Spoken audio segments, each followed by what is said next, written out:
ரஜினி எத்தனையோ படங்களில் கேமியோ பண்ணியிருக்கிறாரு. ஆனால் இந்த படத்தில் கேமியோ பண்ணும்போது 2 கண்டிஷன் போட்டார். எக்காரணத்தை கொண்டும் இந்த படத்தில் நான் நடிச்சிருக்கேன் அப்படின்றத ப்ரொமோஷனில் சொல்லக்கூடாது, என் பேரையுமே நீங்கள் போஸ்டரில் யூஸ் பண்ணக்கூடாது அப்படின்ற மாதிரி 2 கண்டிஷன் போட்டு தான் இந்த படத்துலையும் நடிக்க கமிட் ஆனார். அது என்ன படம் தெரியுமா? இது from the Vikatan archives episode 3. 1985 தான் கலைப்புலி தானு அவரோட ஃபர்ஸ்ட் படத்தை ப்ரொடியூஸ் பண்ணார். இந்த படத்துக்கு அவர் ஹீரோ தேர்ன கதையவே உண்மைகள் சொல்வேன் தொடரில் விவரிச்சு எழுதியிருப்பார்.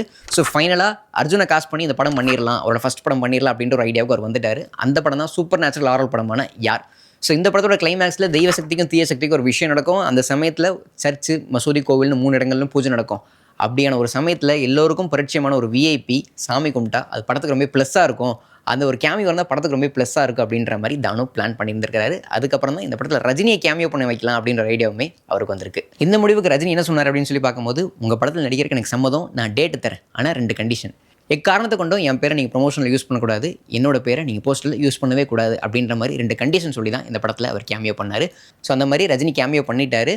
அதுக்கப்புறம் தான் தானு ஒரு பயங்கரமான ப்ரொமோஷனல் ஸ்ட்ராட்டஜி யூஸ் பண்ணார் அப்படின்னு சொல்லலாம். படத்தில் நடித்த ஜூனியர் ஆர்டிஸ்ட் கொஞ்சம் பேர் தேட்டருக்கு கூட்டு போய் படத்தோட கிளைமேக்ஸில் அவங்களுக்கு சாமி வந்த மாதிரி ஆட வச்சு அதை ஃபோட்டோ எடுத்து பேப்பரில் ஆடு கொடுத்துருக்காரு. ஸோ இந்த மாதிரி வினோதமான வித்தியாசமான விளம்பரம் கொடுத்து தான் படத்தை நான் ஓட வச்சேன் அப்படின்றத தானு அவர்களுமே இந்த தொடரில் எழுதியிருக்காரு. படத்துடைய 100வது நாள் ஃபங்க்ஷன் இங்கே செம்மொழி பூங்காவில் நடந்துச்சு. அந்த செம்மொழி பூங்காவில் அர்ஜுனுக்கு 100 அடி கட் அவுட் வந்து தானு அவர்கள் வந்து வச்சிருந்தாரு.